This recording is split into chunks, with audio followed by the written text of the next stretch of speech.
ಕೇಸರಿ ಬಾತ್ ಮಾಡೋಕ್ಕೆ ಬೇಕಾಗಿರೋ ಸಾಮಗ್ರಿಗಳು: ನೀರು 3 ಗ್ಲಾಸ್ ನೀರು, ಮುಕ್ಕಾಲು ಗ್ಲಾಸ್ ಸಕ್ಕರೆ, ಅದೇ ಲೋಟ ನಾನು ಯಾವ್ದು ತೊಗೊಂಡಿದ್ದೀನೋ ಅದು ಅಳತೆದು, ಗೋಡಂಬಿ, ದ್ರಾಕ್ಷಿ, ಏಲಕ್ಕಿ ಪುಡಿ, ಕೇಸರಿ ಕಲರು,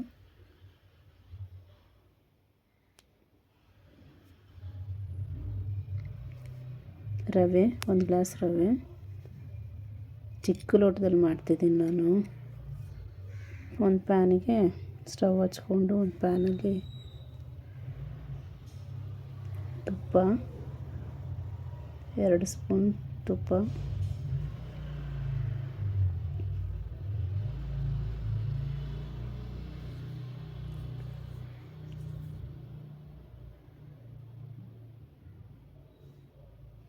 ತುಪ್ಪ ಬಿಸಿ ಆದಮೇಲೆ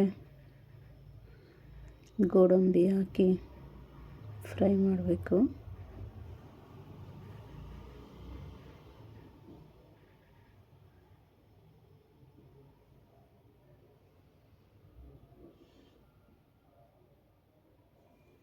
ಗೋಡಂಬಿ ಸ್ವಲ್ಪ ಫ್ರೈ ಆದಮೇಲೆ ದ್ರಾಕ್ಷಿ ಹಾಕಬೇಕು.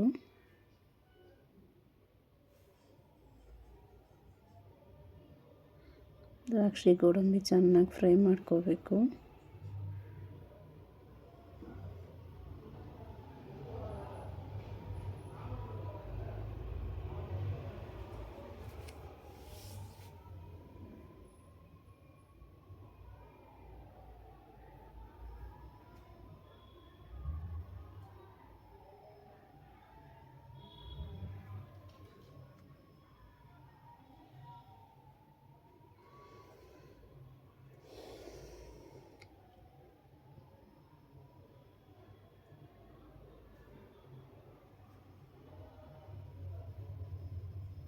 ದ್ರಾಕ್ಷಿ ಗೋಡಂಬಿನ ಬಟ್ಲಿಗೆ ಟ್ರಾನ್ಸ್ಫರ್ ಮಾಡ್ಕೋಬೇಕು.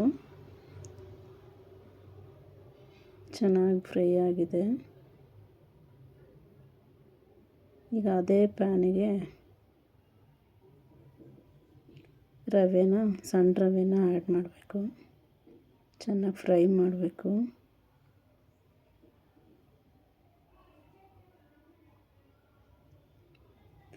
ಬೇರೆ ಸ್ಟವಲ್ಲಿ 3 ಗ್ಲಾಸ್ ನೀರು ಇಟ್ಟಿದ್ದೀನಿ. ಕೈ ಬಿಡದಂತೆ ಫ್ರೈ ಮಾಡ್ತಾ ಇರಬೇಕು ರವೆನ, ಇಲ್ಲ ಸೀದ್ಬಿಡುತ್ತೆ. ಸ್ವಲ್ಪ ತುಪ್ಪ ಆ್ಯಡ್ ಮಾಡ್ತಿದ್ದೀನಿ. 1 ಸ್ಪೂನ್ 2 ಸ್ಪೂನ್ ಹಾಕಿದ್ರೂ ಪರವಾಗಿಲ್ಲ, ಇಲ್ಲ ಅಂದರೆ ಎಣ್ಣೆನೂ ಹಾಕ್ಬೋದು, ಬಟ್ ತುಪ್ಪ ಚೆನ್ನಾಗಿರುತ್ತೆ. ಇಲ್ಲಿ ನೀರು ಕಾಯ್ತಾ ಇದೆ.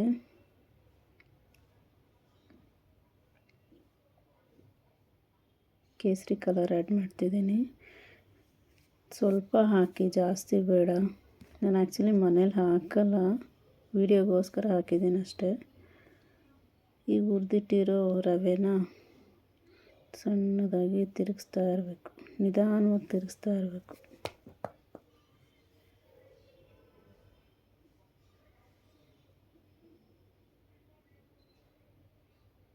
ಚೆನ್ನಾಗಿ ತಿರುಗಿಸ್ಬೇಕು.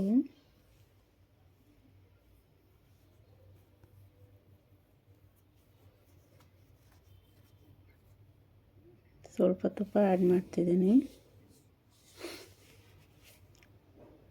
ಚೆನ್ನಾಗಿ ತಿರುಗಿಸ್ತಾ ಇರಿ.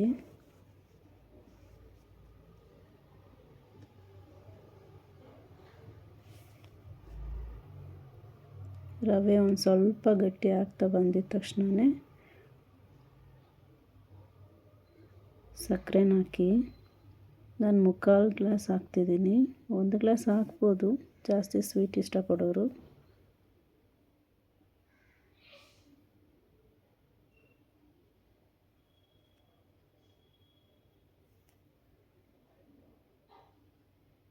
ಹೀಗೆ ಸ್ವಲ್ಪ ಏಲಕ್ಕಿ ಹಾಕ್ತಿದ್ದೀನಿ.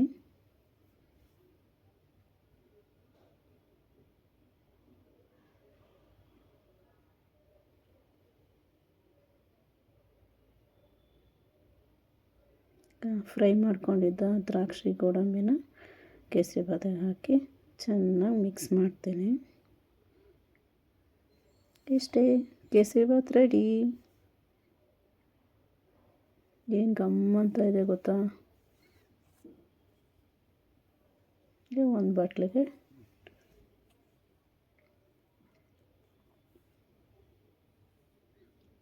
ಒಂದು ಬೌಲಿಗೆ ಟ್ರಾನ್ಸ್ಫರ್ ಮಾಡ್ಕೊತಾ ಇದ್ದೀನಿ.